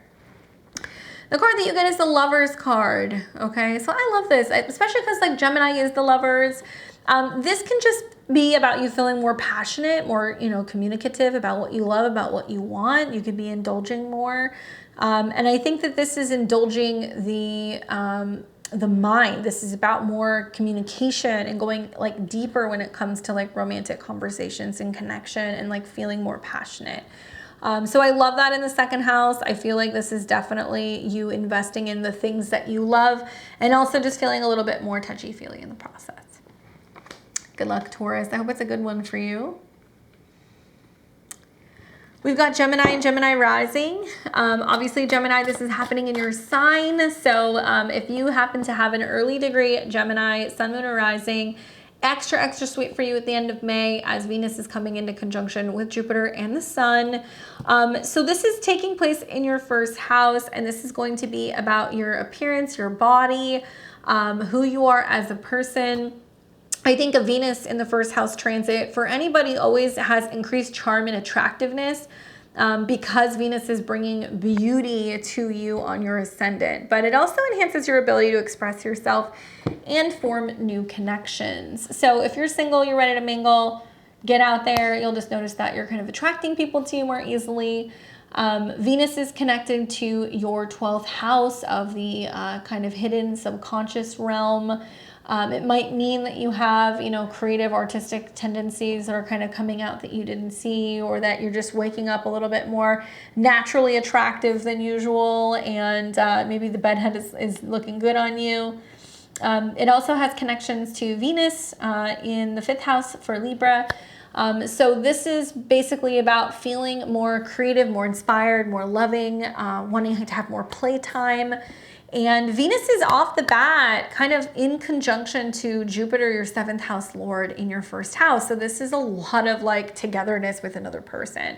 Those of you guys who are partnered, you're going to feel like Velcro right now, where there's just like a lot more kind of spending time together, creating, spending time with your kids, going on dates, you know, being romantic.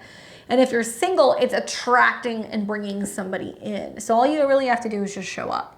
And I think the beauty of Venus ruling your 12th house being in your 1st is that you don't really see how beautiful and attractive and charming you are, and the fact that you're really bringing in new potential suitors, but it can be clients as well, people who, you know, want to kind of buy from you if you have like an office or a service, or if you have like a business that offers goods. People are going to be interested in what you have. What else? Yeah, and definitely just a time where there is just a real increase in your visibility, and you're just feeling a lot more maybe social than usual with the Venus-Jupiter conjunction. Really exciting for you, Gemini risings. You guys have to let me know. The card that I get for you is the Devil card, which is funny because this can be about it can be about addictions. This can be a card that can also be about indulging and doing too much, or feeling bound to something or someone. I think about Saturn and when the planets are coming into a square with Saturn. So like, let's say there is a sense of overindulging. If you are spending too much time, you know, focusing on your relationship and you're not as focused at work, right? The Saturn square is going to get you. If you are super indulgent and, you know, overdoing it with Venus and Jupiter being in your 1st house, you're going to feel the effects of that, whether it's like a hangover or gaining weight, or, you know, if you're eating too much sugar, you're going to be like, okay, what's going on? Watch the Saturn squares basically is what I'm getting at. this is where you're going to kind of get into some trouble, and you're going to have to be either more responsible, or you're going to have to practice some sense of moderation. And this wants you to be aware of like how much is too much. And definitely there can be this overdoing it energy with Venus and Jupiter in close proximity. Maybe it's a couple days where you have the sugar bug, right? Maybe it's a couple days where you're just like, oh my God, what's going on? Take my credit card away. I'm spending too much, or I'm traveling too much. But it's the days where you have the squares to Saturn where things can get a little out of hand, okay? Good luck, Gemini. All right, so we have Cancer and Cancer rising. You guys are going to be experiencing the Venus transit in the sign of Gemini, and this will be taking place in your natal 12th house. So for you guys, this transit is all about spirituality. It's about your subconscious. It's a period of introspection and self-discovery, as well as focus on spiritual growth and understanding of the deeper aspects of karma and your past lives and your psyche and your dreams. So one thing I will say is like Venus in the 12th house can be a time where certain relationships are coming to a completion if it is the time for that to happen, because the 12th house can feel kind of faded in that sense. But this can be a time where there's secret admirers. This can be a time where there is also a deep, profound like connection or feeling of like connection to the universe. Venus does rule your 11th house of goals and friends. So there can be a sense of like having a period where you're not as connected to certain female friendships, or you're feeling like there's a period of like disconnection from someone. There can be some kind of romantic thing going on behind the scenes. It's very private and kind of taboo. And Venus is also connected to your 4th house of home and family. So it makes me feel like there can be a sense of being like, I'm hiding out from my friends, or I'm hiding out from a situation with my family. In some certain situations, this can be where a female relative is like going through some kind of changes, and they're experiencing some job changes or some health changes that can happen. And it's about you being like, okay, you know, I'm thinking good thoughts for them, and I'm trying to kind of support them cosmically. I think about how this is happening, you know, in your 12th house. So this is also about having some kind of support. Like, you know, 12th house Jupiter transit for me is kind of like this guardian angel transit, where it's like, if something is falling apart, you know, just by some, you know, turn of events, you are saved in some situation, or, you know, the money comes through, or the support comes through, or somebody is there to help get you a job, or whatever. Like, there are things that can happen, but somehow there is some force outside of you that steps in and helps you. With Venus being in the mix here, it can mean that when it comes to living situation stuff or family situation stuff, there is definitely some kind of like cosmic support that's coming from people outside of you, from spirit, and you know, something that's got your back.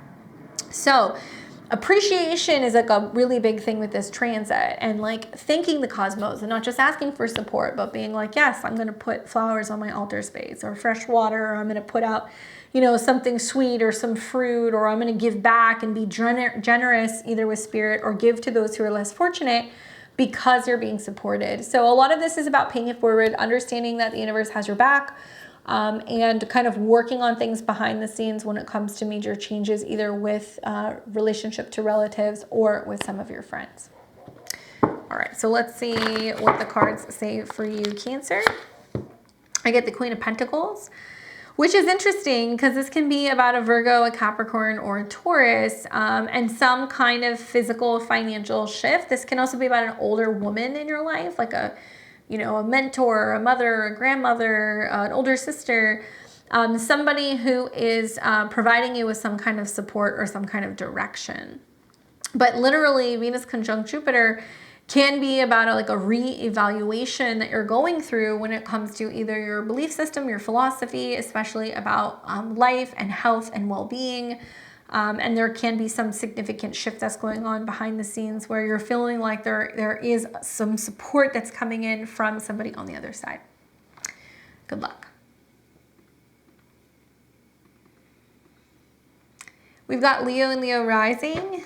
You will be experiencing the Venus in Gemini transit in your natal 11th house.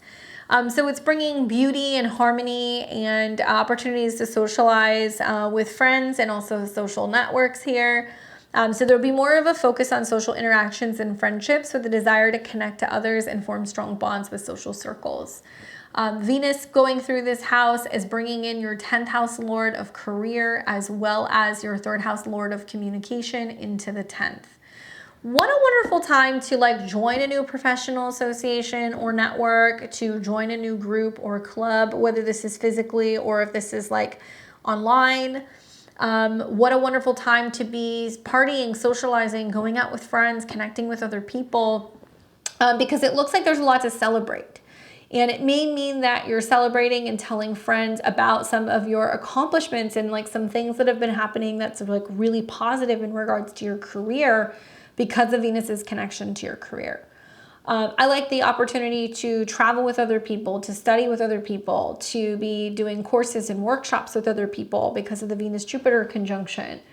I like this also as a time for you where, you know, you're learning more about what your goals are and like sharing them with others and wanting to surround yourself with other people who are going to be a positive influence on you and encourage you to be a little bit more social.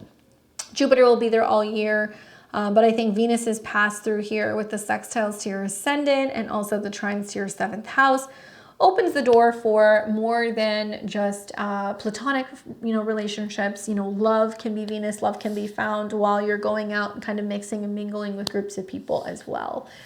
So for those of you guys who are single, you know, going out and doing things and being a part of where there is a group of people is going to open the door and the likelihood, not just of expanding, you know, your career and doing some networking, but also potentially meeting someone as well.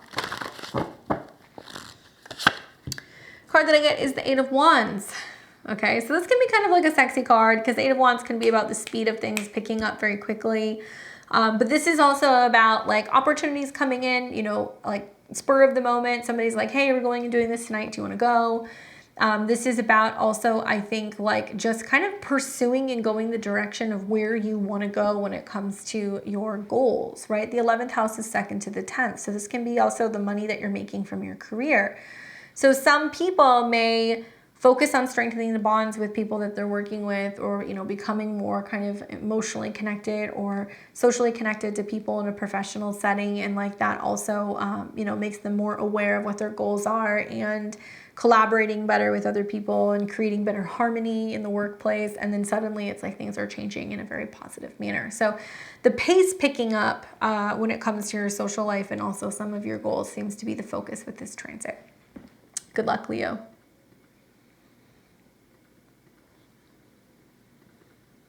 We have Virgo and Virgo rising. You'll be experiencing Venus's transit in the sign of Gemini in your natal 10th house. For you, Virgo, this is a great transit. You have got Venus moving through your house of career and public image, bringing more harmony to your professional relationships, opening the door to possibly, you know, meet somebody at work. There could be relationship connections with people at work. New professional alliances, new clients, new partnerships can be coming in. This is a period for, you know, I think increased focus on your career and public image with the desire for recognition and success in your professional endeavors. Venus rules your 2nd house of money, personal possessions, and resources, as well as your 9th house of the higher mind, travel, and education. So when Venus goes through the 10th house, like, yes, we can find that there's better relationships with people at work and we're harmonizing, but also it can mean that we're bringing in clients and we're signing deals and there's contracts and just like smoother kind of like relations and negotiations kind of happen in the workforce. Venus is very close to Jupiter. So Jupiter is also expanding your career zone as well. And so something to think about is like, as the Venus Cazimi is happening, there can be some changes going on with your status. Now, it can mean that you're changing status at work, you're going from one position to another. It can mean that your status is also possibly changing when it comes to your, you know, reputation. So whether you were married and now you're single or vice versa, that can be another indication of something that's coming in. I do feel like for the most part it's positive for you, Virgo, and you'll see this even more so when Mercury gets into your 10th house. I think some of you guys are going to be working more than one job, or you're going back and forth on, well, do I want this job or that job? And kind of going back and forth with, you know, where you're going to be expanding in your professional life. The only challenge here is that, you know, Venus is going to be squaring your ascendant, sun, or moon. And it's a 10th house to that sign square. So it does represent something that requires a lot more work and a challenge and better communication. And you will see both in Gemini season as well as in August and December some squares between your 10th house transits and your 7th house of relationships. So whether this is relating to business partners better or clients better or trying to better manage and balance your professional life with your romantic life, there is definitely a little bit of like give and take throughout this transit. But I don't want to take away from the sweetness of Venus and Jupiter in your 10th house. For some of you guys, it can be a pretty significant status change, a raise, better recognition, you know, being celebrated in some way for your contribution at work, or just a total upgrade when it comes to your professional life.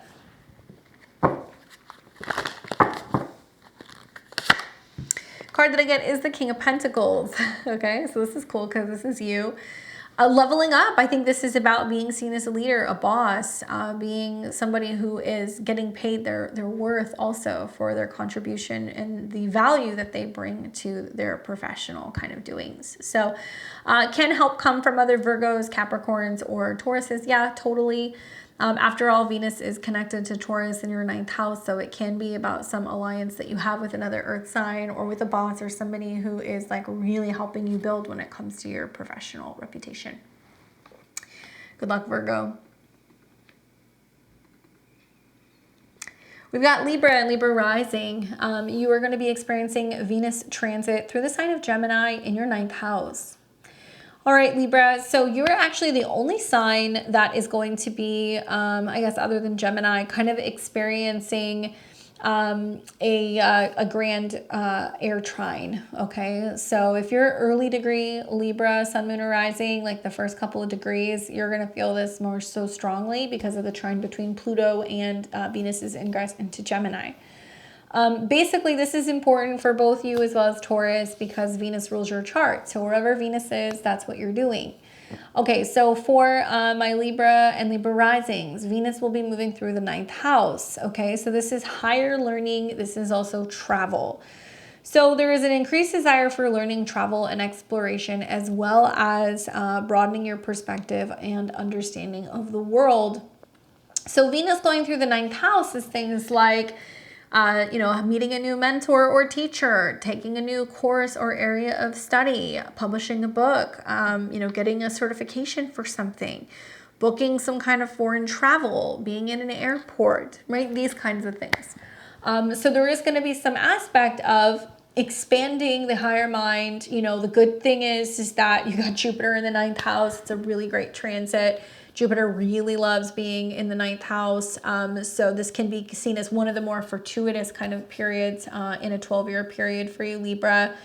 It can take a whole year to see the effects of that Jupiter transit, but I'm most interested in what's happening actually at the end of May when Venus and Jupiter come into conjunction in Taurus, and then they go into the 9th. Like for some of you guys, it could be you're bringing a chunk of change and you're like, I have more money, so I'm booking a trip. It could be the loan went through, and so, you know, now I'm relocating to a bigger house further away. It could be, you know, I got some kind of an inheritance, and so now I'm deciding that I'm going back to school and getting a degree. Something like that can happen. So it's coming from some kind of physical financial shift that's allowing you to go, oh, well, now, you know, anything is possible and I have more freedom or flexibility.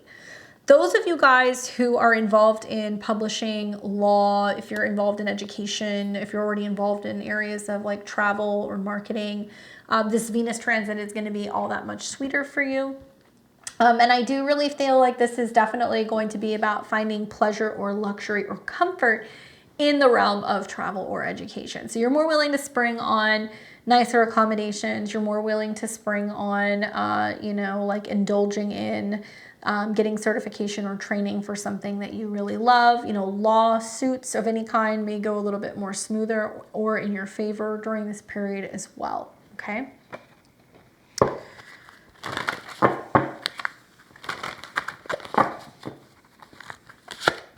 The card that I get is the Two of Wands. Okay, you get the Two of Wands, which is funny. I was like, somebody's going to get like some twos here where it's like, do I want to do this or do I want to do that? Right? There is like a sense of back and forth.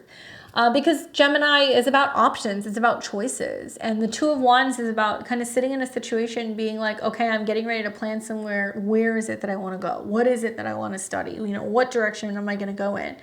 I think you need a little bit more time to think about it.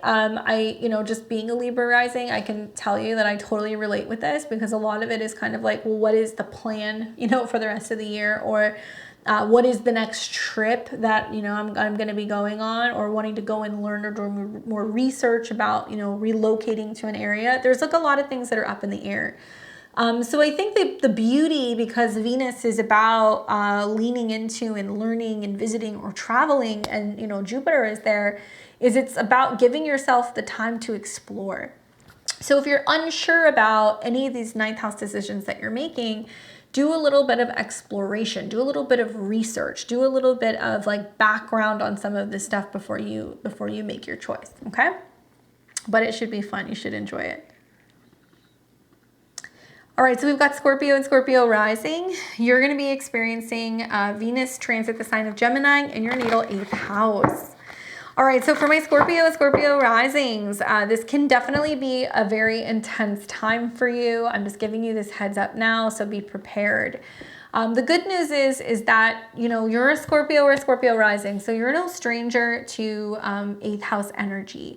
The 8th house is about endings and beginnings, regeneration, renewal. It's like that phoenix energy. And when I look at the 8th house, it's about dealing with fears or blockages. It's about like psychic stuff. It's also about like healing anything that you've been afraid of like dealing with. And the 8th house can also be about opportunity for like radical, transformation that can happen suddenly. So Gemini is the mind, right? It's communication, how we think, how we share. And it can also be about like secret information, joint resources, and collaborations that you have with other people, okay? So just know that whenever planets go through the 8th house, they go through some like transformative kind of situation. And it always starts with how you think or communicate about a topic. So Venus, which is the ruler of your house of relationships, and it's also about your subconscious and things that are kind of going on outside of you, or things that maybe you're not aware of, that you're not, consciously kind of processing or working with. This can be self-undoing patterns as well. Venus is moving through your 8th house. So for you, Scorpio, this is an intense period of emotional experiences, deep connections, as well as a focus on shared resources and intimacy. But I think it's things like tax documents. I think it's conversations about sex and intimacy, discussions about credit scores, talking more about investments, receiving letters that have to do with changes or increases in health insurance, medical insurance, things connecting to car insurance, because Jupiter is there, so it's increasing something. Now, on the flip side, some of you guys might have your partner suddenly come into some money or inherit something or get a raise, right? And so that affects you in some way. Mars and Pluto rule your chart. And so one thing you will see is that Venus is going to trine Pluto. So through some kind of growth in terms of joint resources, it changes and transforms your home base or your family in some way. This is why I think some of you guys might actually get an inheritance, or you might actually come into some money, or you might actually get a boost in your partner's income. And something about that, in a positive way, changes something about your home front. It could be a family member that decides they want to give you an inheritance early, or they came into some money and they want to be generous with you. It could also be some kind of like lucrative collaboration that you have with another person. It really depends on your personal situation. But when Venus goes through the 8th house, there is definitely a transformation that happens of joint resources. And a lot of this is through communication and connection. One thing that I would really recommend, because Venus rules your 7th house of relationships, is that this is about going deeper and having conversations about intimacy and vulnerability with your partners, talking about things that might be scary but are necessary, and eventually you will see like Venus start making squares to Saturn and Neptune. So it can mean where, you're getting outside of just like the surfacey dating kind of situation, and you're learning to talk about vulnerabilities in the past and your fears, and you're kind of, getting deeper in your relationship. Saturn and Neptune also are in your 5th house of children. So it can be where, children are bringing you closer together with another person. It could mean that you're having to talk about joint resources because of children, or changes in health insurance because of children. If it's not anything pertaining to that, then it can be about what you're investing into your own personal hobbies, your own personal creative endeavors, and how that's impacting you when it comes to taxes and also your resources, okay?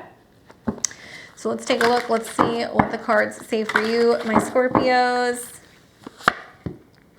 You also get the King of Swords. Cool. So he's come up twice. So this is really mastering this energy. So that's what's good about this. You know, Jupiter can be seen as like the king of the gods. And so I think that, you know, Jupiter being involved in the Venus transit, and we got the King of Swords coming up, which is about communication and intellect. I think this is about being very knowledgeable, communicating and expressing, like doing your due diligence to go deeper when it comes to relationships and finances.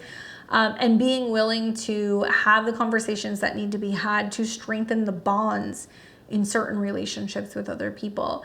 Help can come from a Libra, Aquarius, or a Gemini, so watch for that. Good luck, my Scorpios.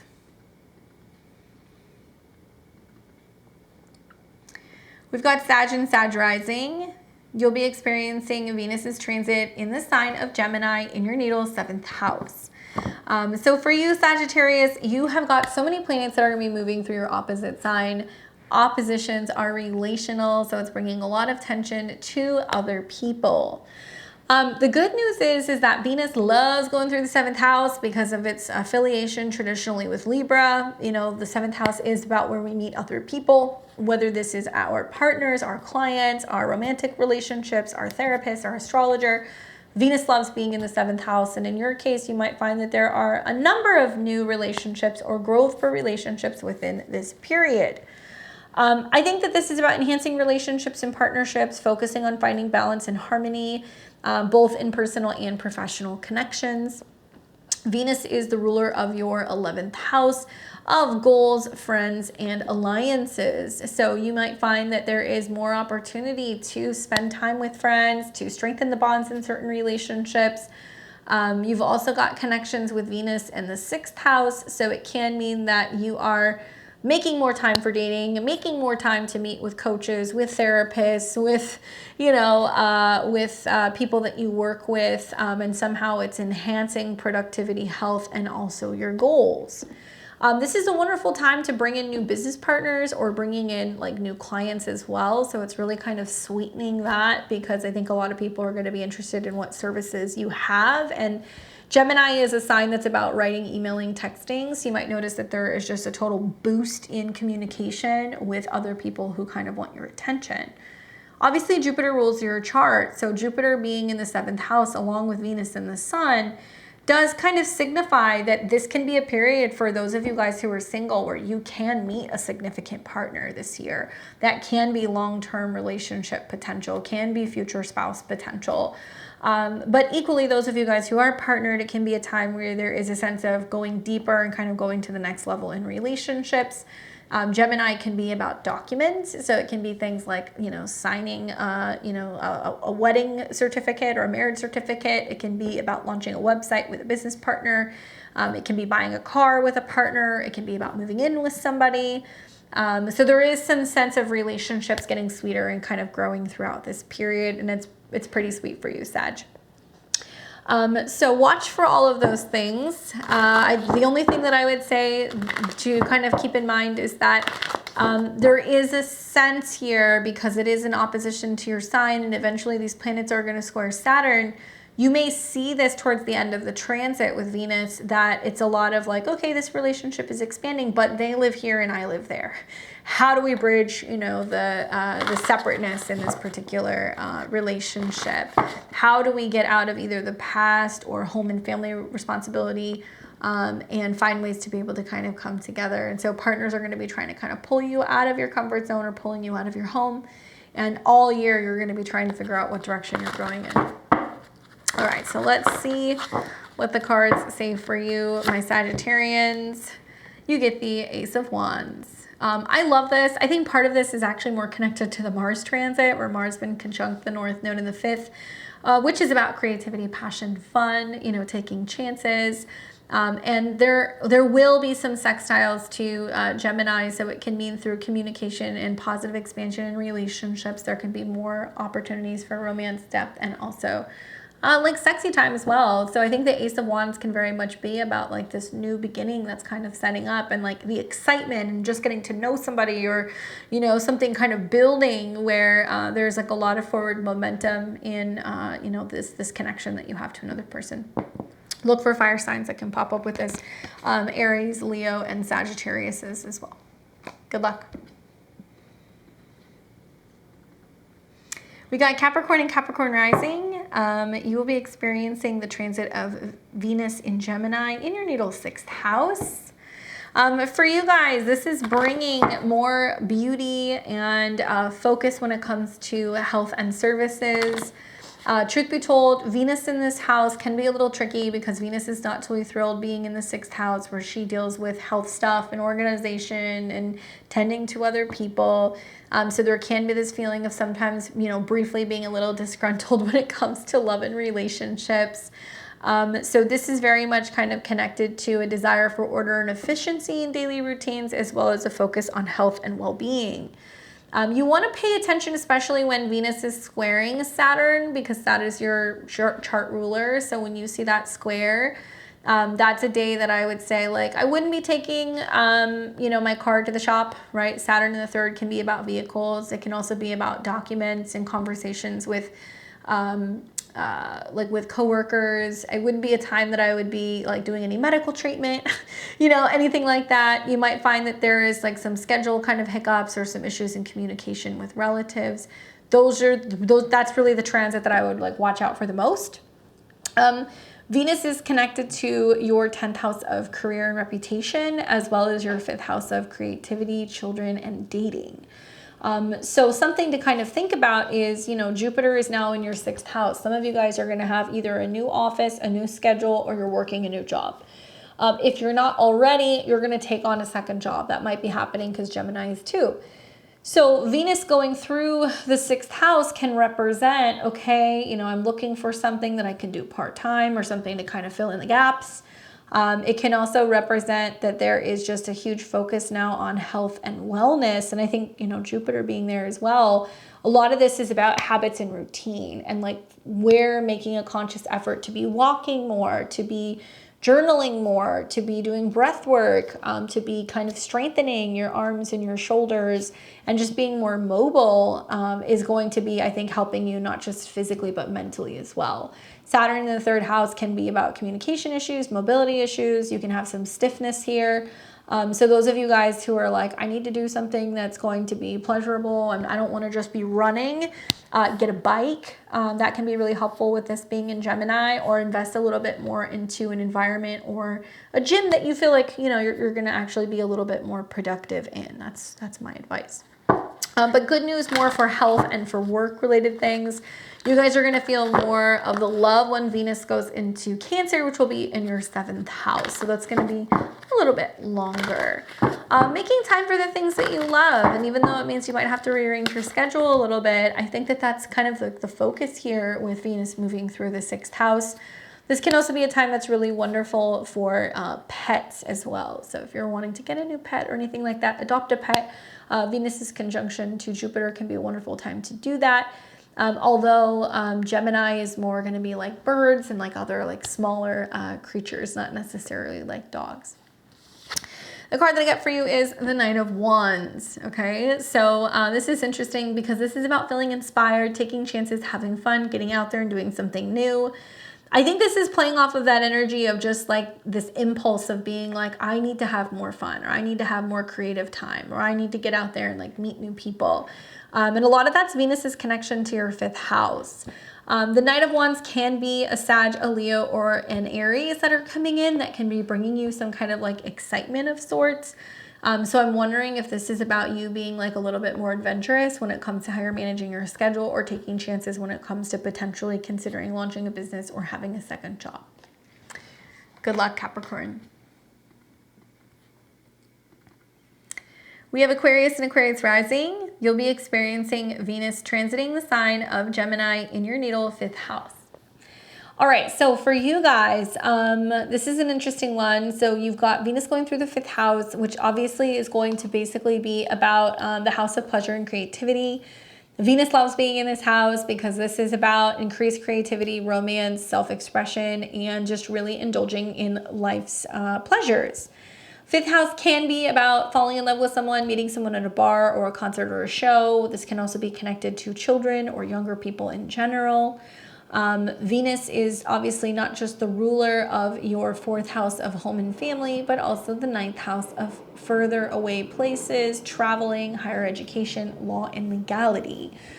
So this can be a time where you're like traveling and visiting in-laws if you have in-laws. This can be a time where you're planning a vacation and you're going and you're visiting, you know, your kids, or you're traveling with your boyfriend or your girlfriend. This can be where there's some good news that's coming in for your children. This might be a time where you're feeling more likely or inclined to take a chance and invest into something, because the fifth house can be speculative. But yeah, I think that for the most part, you know, I think about like the air signs and the fact that there's going to be, for the most part, some trines one way or another between these houses.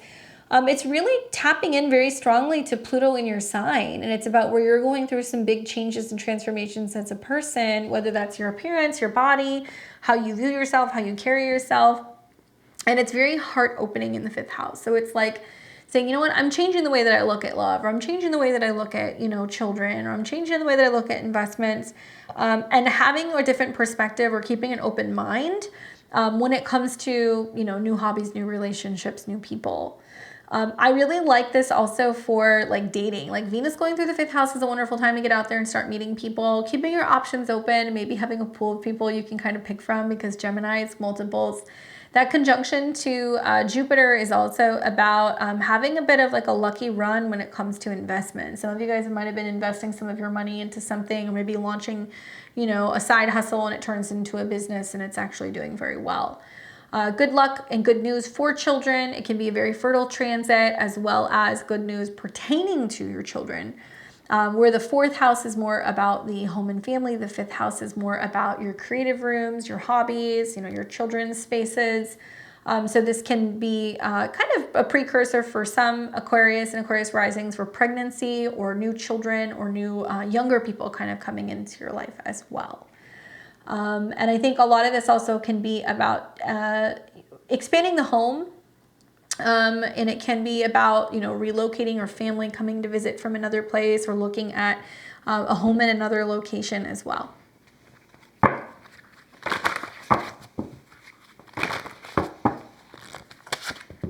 The card that I get is the Four of Wands, which is interesting. This is like the wedding card.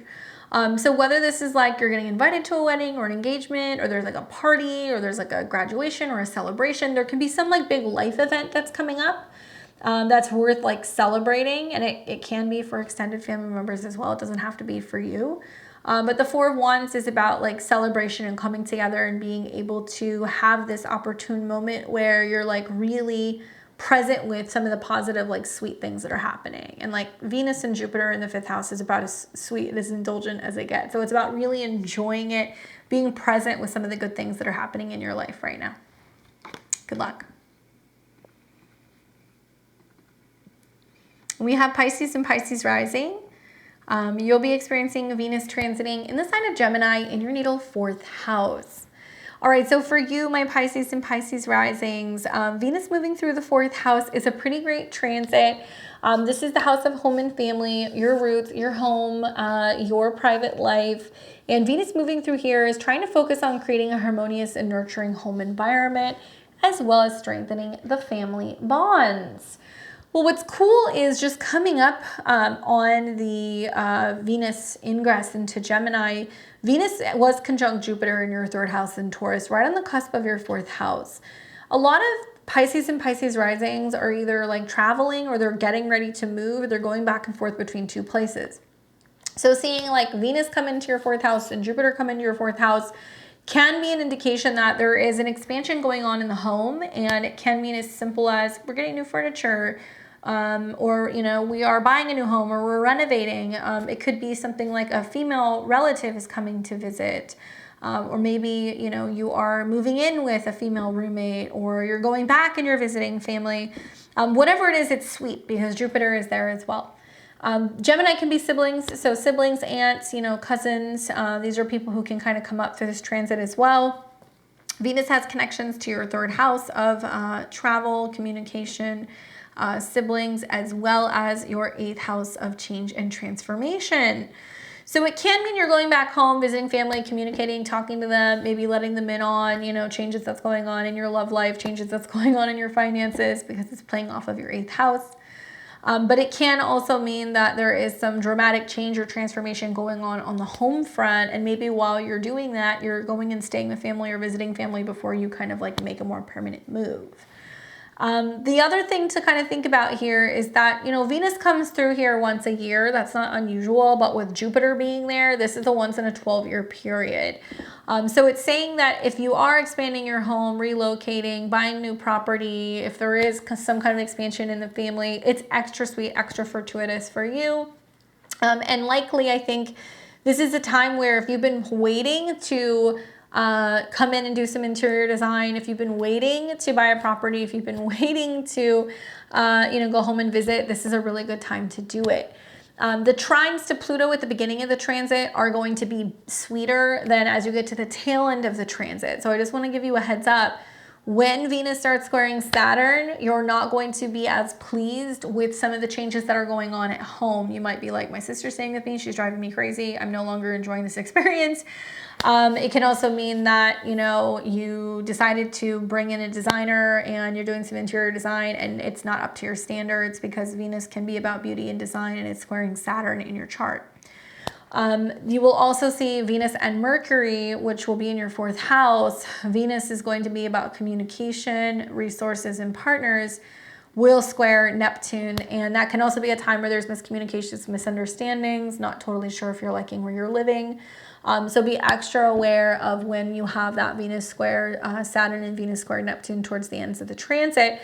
Not days that you want to be pushing financial or relationship, home and family stuff. You want to just kind of let the dust settle and see what happens.